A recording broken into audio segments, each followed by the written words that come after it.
Selamat datang pada mata kuliah Sistem Biologi 31S4103 yang akan diampu oleh saya sendiri Dr. Mary Maria Margrita dari Program Studi Teknik Bioproses, Fakultas Bioteknologi, Institut Teknologi Del.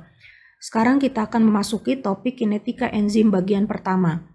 Outline dari pembahasan hari ini adalah pendahuluan dan kinetika Michaelis-Menten. Suatu reaksi biokimia terdiri dari banyak satuan reaksi-reaksi elementer. Untuk dapat menentukan laju reaksi suatu reaksi biokimia, setiap reaksi elementer penyusun reaksi biokimia tersebut perlu diuraikan sesuai dengan waktu terjadinya setiap reaksi tersebut dan dihitung laju reaksinya, sehingga akan diperoleh laju reaksi keseluruhan yang disebut laju reaksi biokimia atau kinetika biokimia. Mayoritas reaksi yang terjadi dalam suatu sel dikatalisis oleh enzim yang merupakan protein. Enzim mengkatalisis reaksi melalui pengikatan dengan reaktan atau yang disebut substrat dan memfasilitasi konversi substrat menjadi produk hasil reaksi. Namun reaksi yang terjadi tidak sesederhana itu. Ada reaksi-reaksi elementer yang menyusun keseluruhan reaksi biokimia tersebut. Dari contoh reaksi pada slide dapat diuraikan beberapa reaksi elementer penyusunnya, antara lain reaksi antara substrat dan enzim bebas menghasilkan kompleks ikatan enzim substrat. Pada kompleks enzim substrat akan terjadi reaksi sehingga menghasilkan kompleks enzim produk. Setelah itu akan terjadi reaksi disosiasi atau penguraian kompleks enzim produk menjadi produk dan enzim bebas. Kinetika enzim adalah studi yang mempelajari laju reaksi kimia yang dikatalisis oleh enzim. Pada kinetika enzim, laju reaksi diukur dan diamati pada berbagai kondisi reaksi. Mempelajari kinetika suatu enzim dapat mengungkapkan mekanisme katalitik suatu enzim, peranannya dalam metabolisme, bagaimana aktivitasnya dapat dikontrol, dan bagaimana suatu obat atau senyawa agonis dapat menghambat kerja enzim.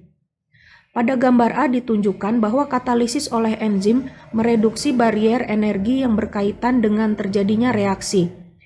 Akibatnya, ketika katalisis oleh enzim meningkatkan laju ketercapaian kondisi kesetimbangan, enzim tersebut tidak mempengaruhi kesetimbangan itu sendiri.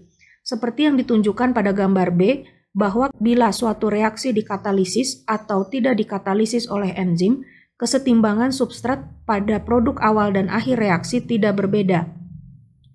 Pada gambar A ditunjukkan model aktivitas enzim lock and key. Pada reaksi reversible tersebut, enzim mengkatalisis reaksi pada kedua arah dan tidak berubah pada setiap kejadian reaksi. Bagian enzim yang berikatan dengan substrat disebut sisi aktif atau active site atau catalytic site. Sisi aktif enzim memiliki bentuk dan struktur kimia yang merupakan komplementer dari substrat, sehingga menimbulkan afinitas ikatan yang kuat dan interaksi yang sangat spesifik. Umumnya enzim hanya mengkatalisis satu reaksi. Spesifisitas reaksi ini menyebabkan setiap enzim berfungsi sangat efisien, yaitu meningkatkan laju reaksi hingga 10⁻⁷ kali. Aktivitas enzim di dalam sel sangat teregulasi melalui sejumlah besar enzim yang dikontrol secara genetik dan oleh modifikasi biokimia satuan molekul enzim. Pengamatan eksperimental reaksi yang dikatalisis oleh enzim pada gambar B memperlihatkan bahwa enzim tidak mengikuti hukum mass action rate. Laju reaksi yang dikatalisis oleh enzim mendekati suatu nilai batas dengan makin meningkatnya jumlah substrat. Perilaku kejenuhan ini disebabkan adanya nilai batas jumlah enzim yang ada dalam reaksi, yaitu pada kondisi substrat konsentrasi tinggi, kebanyakan molekul enzim akan aktif mengkatalisis reaksi, sehingga penambahan substrat memberikan pengaruh yang sangat kecil terhadap laju reaksi. Batasan laju reaksi dicapai ketika seluruh enzim sedang bekerja dengan kapasitas penuh. Kinetika Michaelis-Menten digunakan sebagai model reduksi pemisahan reaksi-reaksi elementer untuk menentukan kinetika reaksi biokimia yang dikatalisis oleh enzim. Contohnya adalah pada model reaksi yang ditampilkan pada slide. Pada analisis awal akan dilakukan dua penyederhanaan. Yang pertama, menggabungkan kompleks C1 dan C2 dengan asumsi bahwa waktu konversi C1 menjadi C2 dan sebaliknya lebih cepat dibandingkan dengan waktu kejadian asosiasi dan disosiasi kompleks. Dalam hal ini, kesetimbangan diasumsikan terjadi dengan cepat. Yang kedua, diasumsikan bahwa produk P tidak pernah berikatan dengan enzim bebas. Hal ini membuat analisis menjadi lebih sederhana dan dimotivasi dengan kenyataan bahwa pengukuran laju reaksi di laboratorium biasanya dilakukan dalam kondisi tanpa adanya produk. Hasil dari hukum laju menunjukkan suatu reaksi irreversibel yang dikatalisis oleh enzim. Berdasarkan kedua asumsi tersebut, dihasilkan penyederhanaan reaksi sebagai berikut.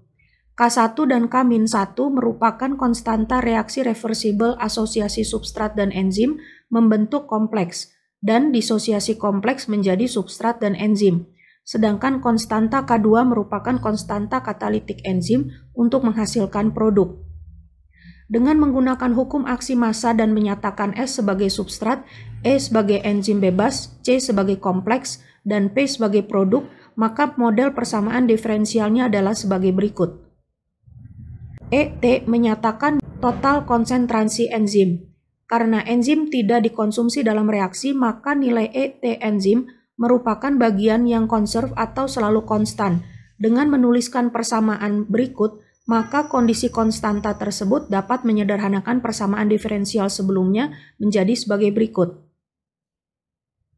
Untuk banyak reaksi di dalam sel, substrat berada dalam konsentrasi yang sangat tinggi dibandingkan dengan enzim. Hal ini menyebabkan kompleks enzim dengan cepat kembali setimbang dibandingkan dengan jumlah substrat yang lebih banyak, sehingga kompleks C diperkirakan berada dalam kondisi quasi-steady state. Berdasarkan kondisi quasi-steady state, persamaan ini tidak lagi merupakan variabel dinamis yang bebas, maka akan dihasilkan persamaan sebagai berikut. Dengan demikian, persamaan kompleks C dalam kondisi quasi-steady state akan menjadi sebagai berikut. Bila persamaan ini disubstitusikan sebagai berikut, maka akan diperoleh model reduksi reaksi substrat menjadi produk menjadi satu reaksi saja, dan laju reaksinya disebut dengan hukum laju Michaelis-Menten. Gambar B menunjukkan perilaku dari model reaksi yang sudah direduksi dibandingkan dengan model asalnya pada gambar A. Bila ditentukan Vmax sebagai laju pembatas atau laju maksimal dan Km sebagai konstanta Michaelis, maka rumus hukum laju Michaelis-Menten ditulis sebagai berikut. Laju reaksi mendekati laju pembatas Vmax ketika konsentrasi substrat meningkat. Konstanta Km adalah konsentrasi substrat ketika laju sama atau merupakan setengah dari laju pembatas. Berikut ini adalah bahan bacaan materi hari ini. Terima kasih.